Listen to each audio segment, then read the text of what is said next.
Hello, my fellow fallible humans. Welcome to the Red Roof Recovery Show. This is a program to soften the path of recovery from substance and behavioral addictions. My name is Tanya McIntyre, and I am joined today by my partner of 30 plus years in marriage bliss, Sir Lancelot. I call him Lance. Thanks so much for being here with me. You're welcome, my love.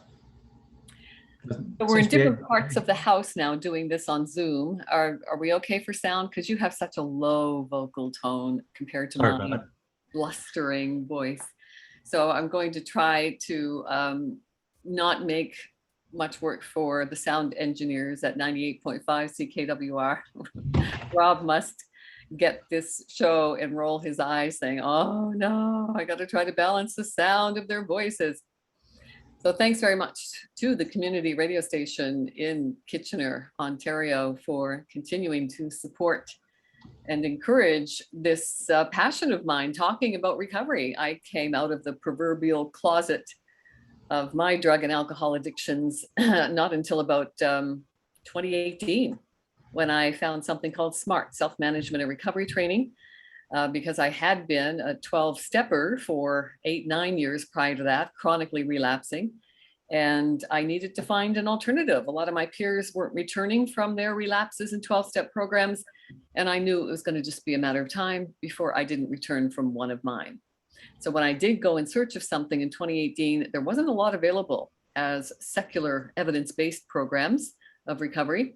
I resonated with SMART for a few reasons. It was founded by doctors with cognitive therapies, and there are hundreds of tools to choose in recovery. I think the key is just to keep looking until you find something that resonates for you. I still love AA and NA. I still go to 12-step meetings because I love the peer support.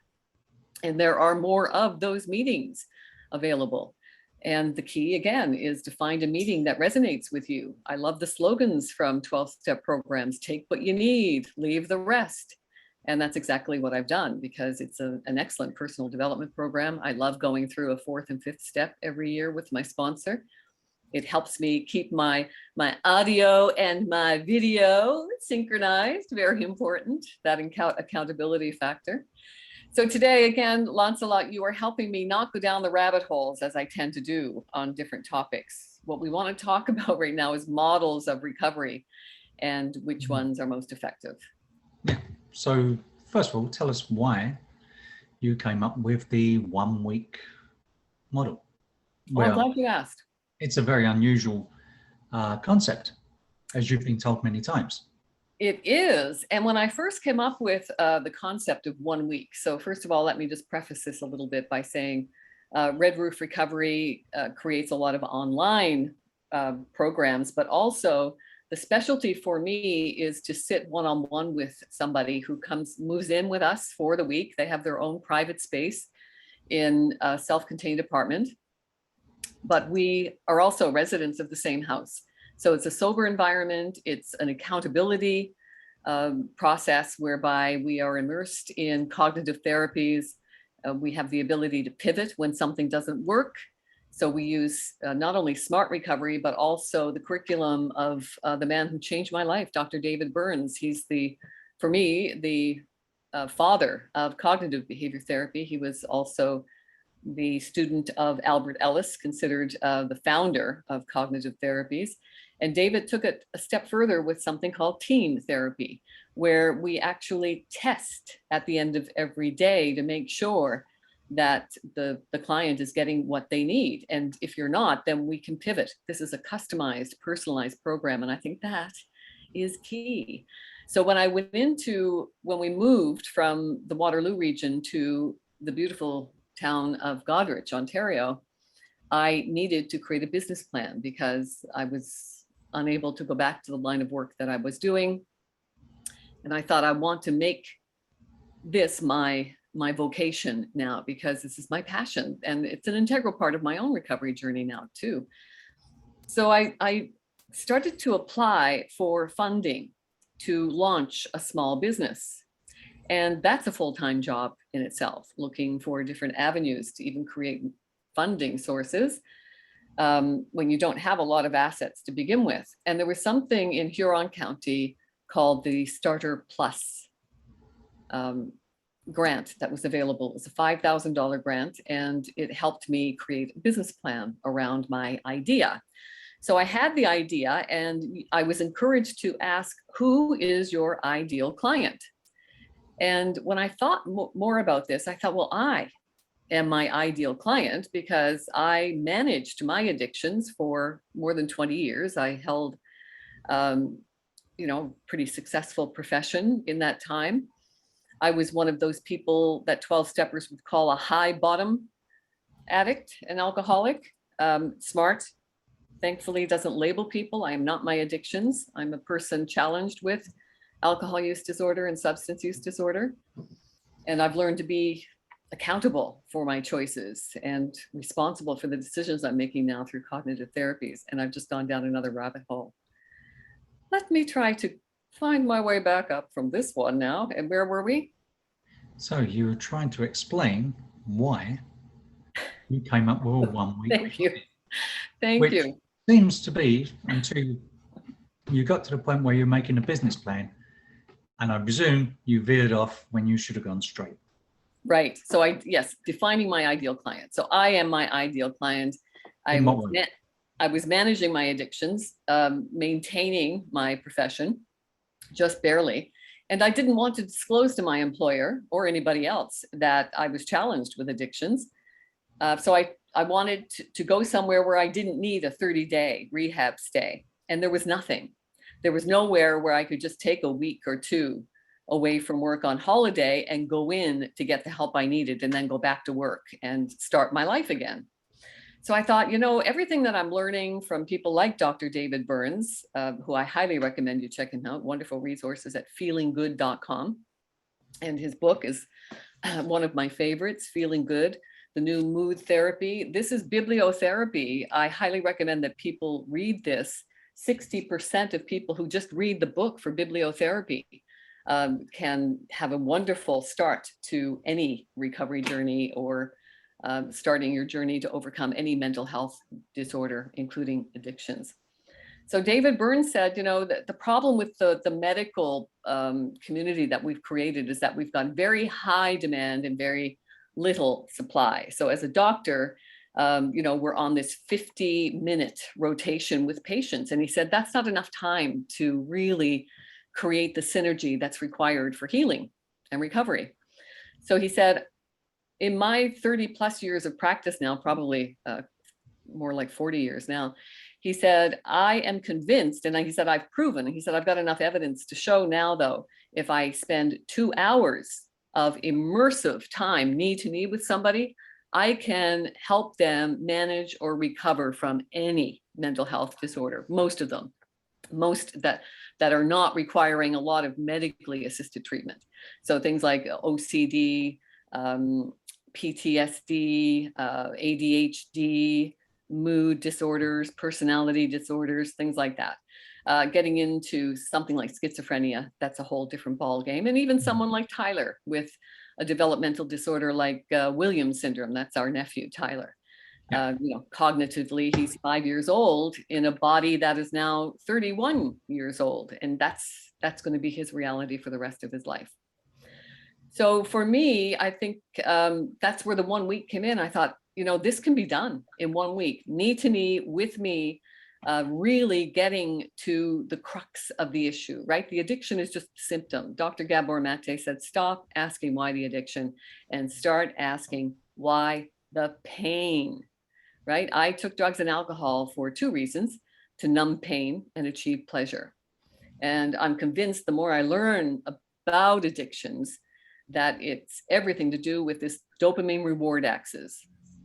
That I think people who are prone to addiction, it's nothing to do with genetics.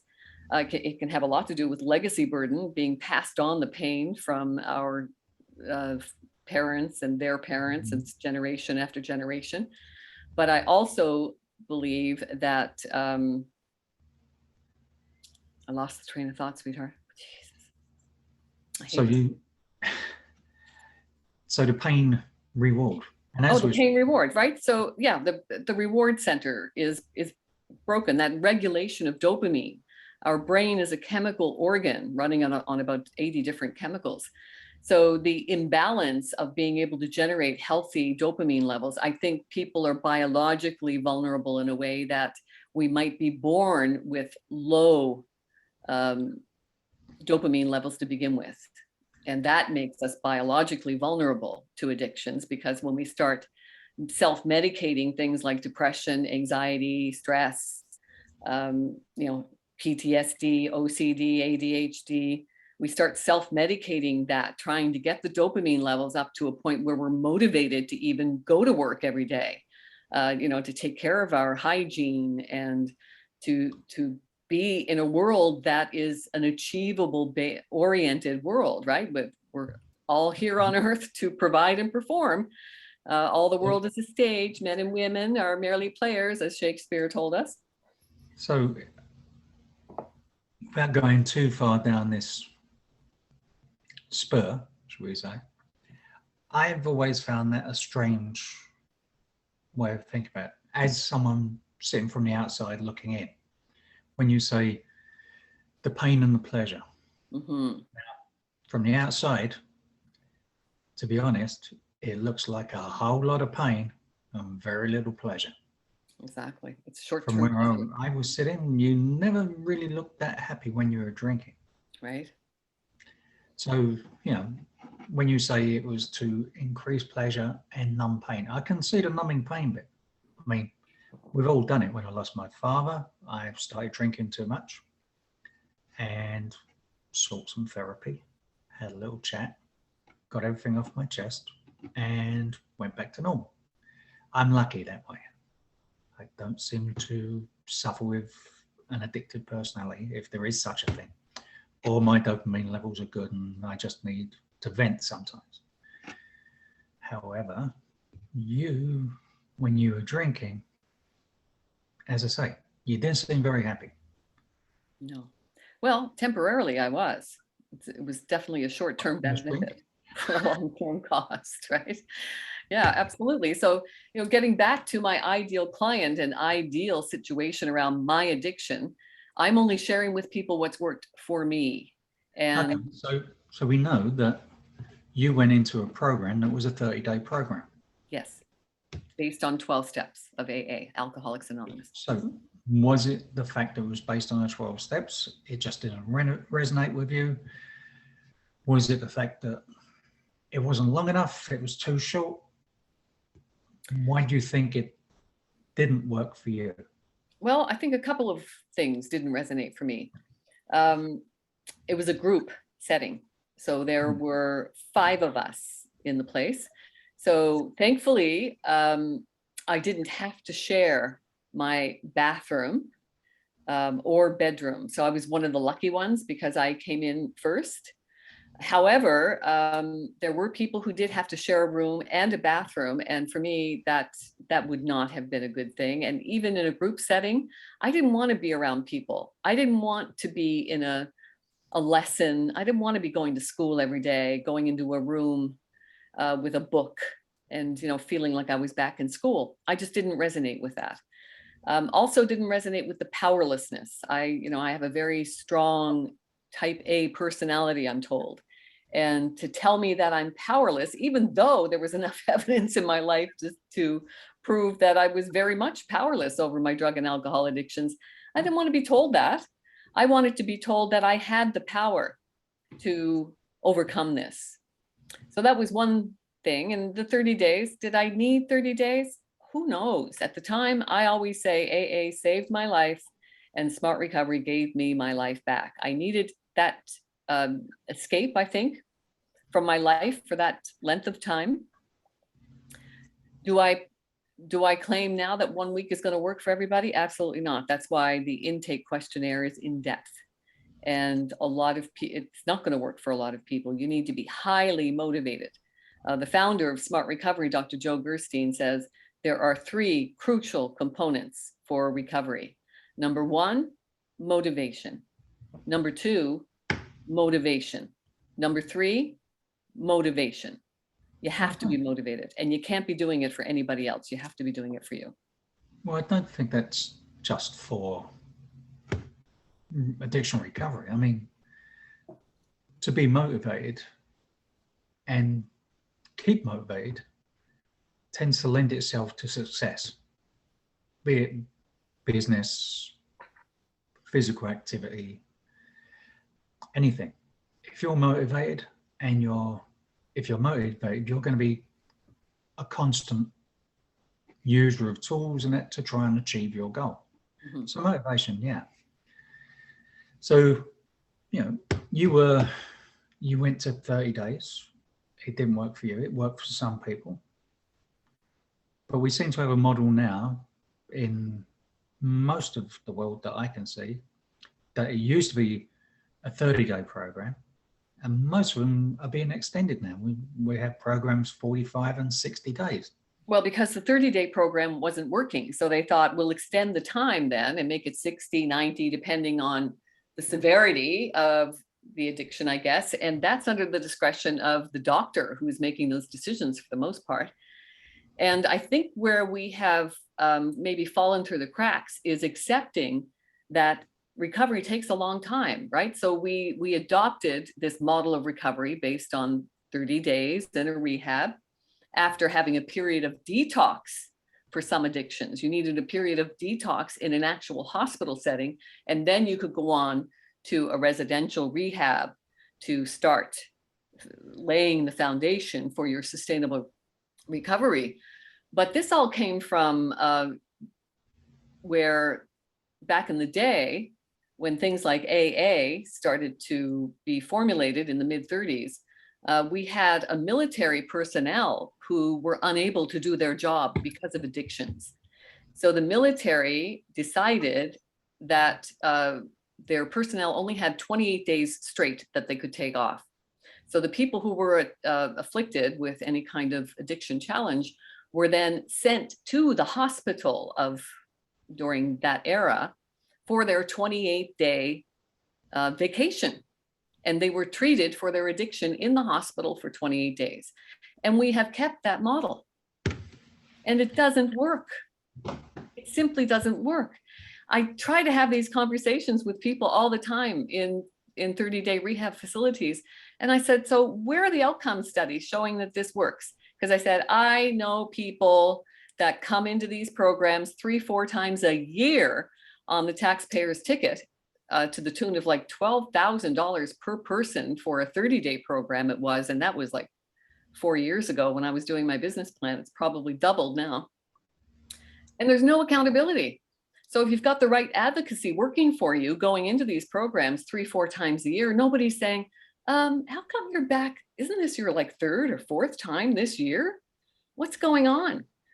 Nobody's asking the question. Nobody's coming up with new solutions. They're now extending the time.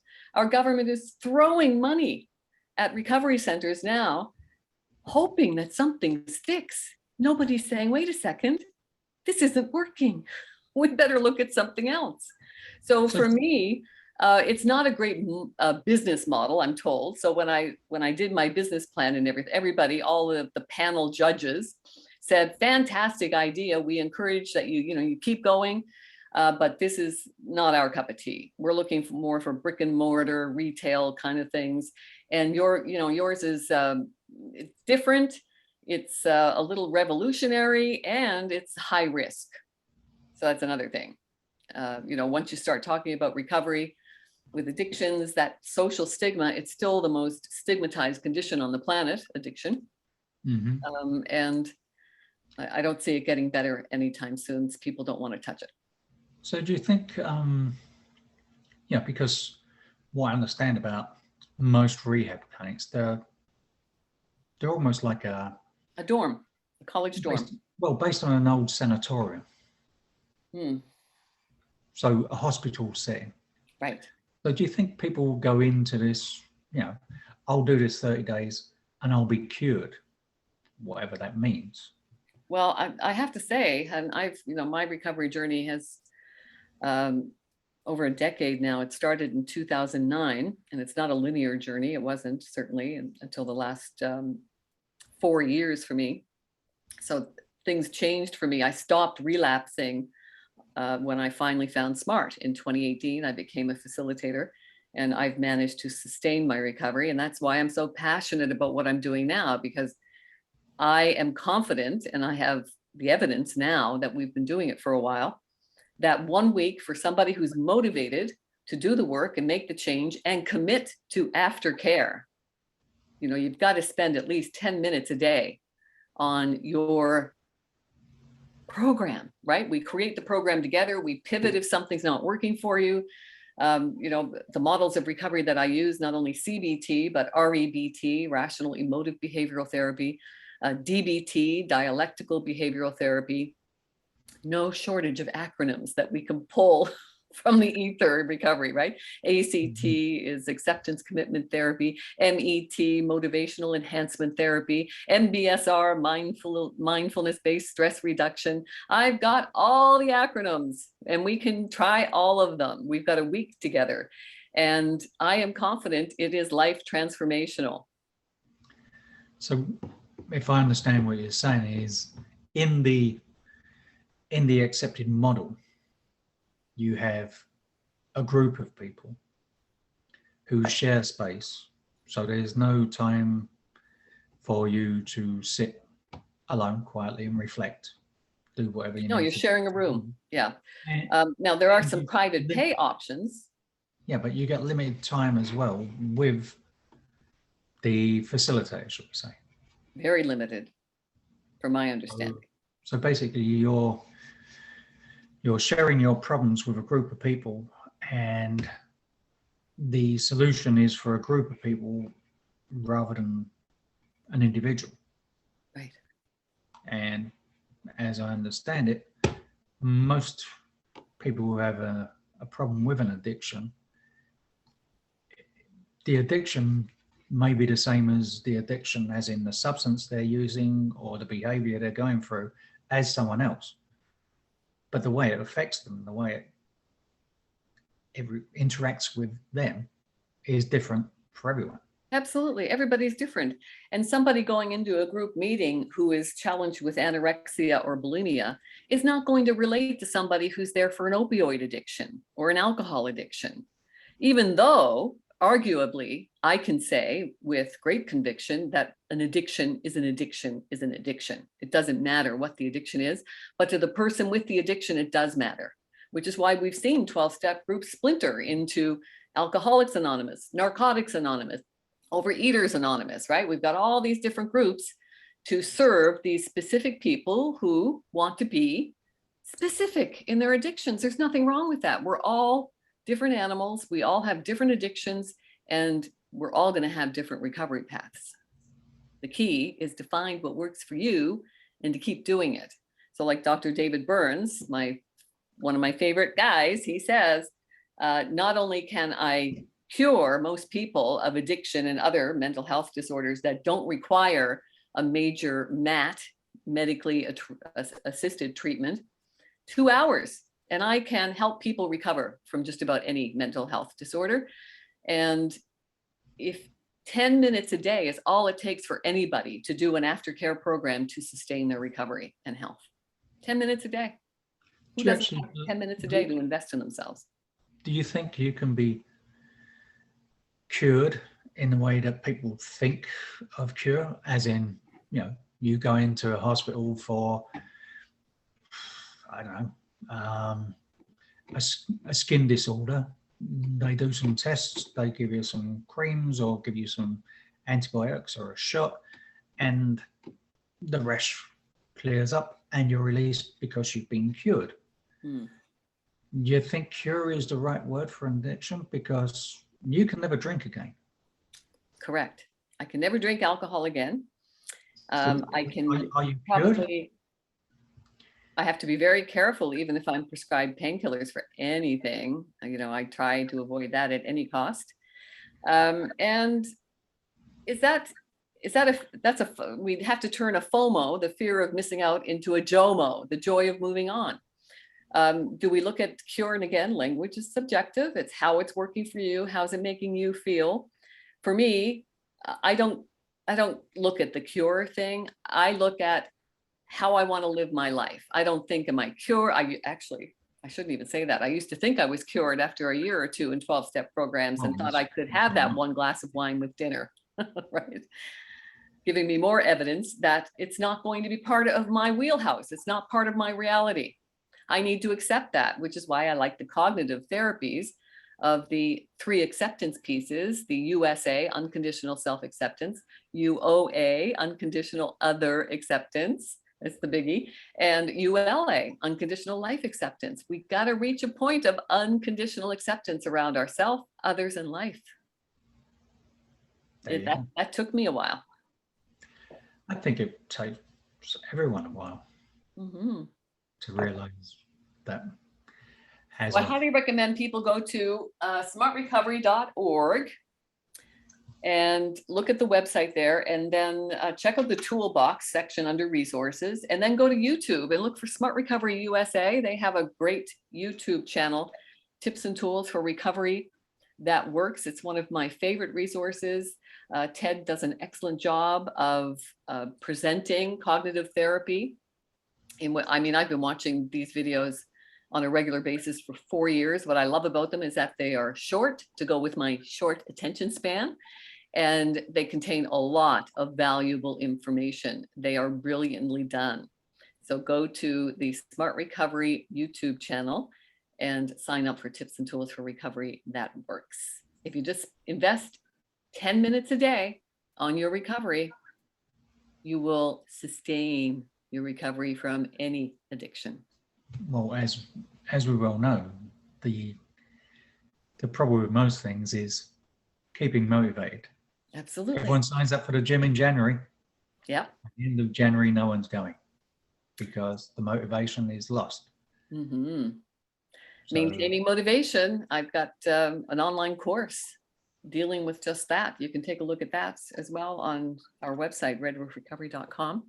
There's a maintaining motivation course. There's a free lesson you can take a look at because that is one of the other crucial components to a plan of recovery, is maintaining motivation. And part of that is working on those deeper questions, something I never wanted to do. That's why I self-medicated them away. Well, I think, as Dr. Gerstein said, it is the one thing that is the key to success in anything, in any walk of life.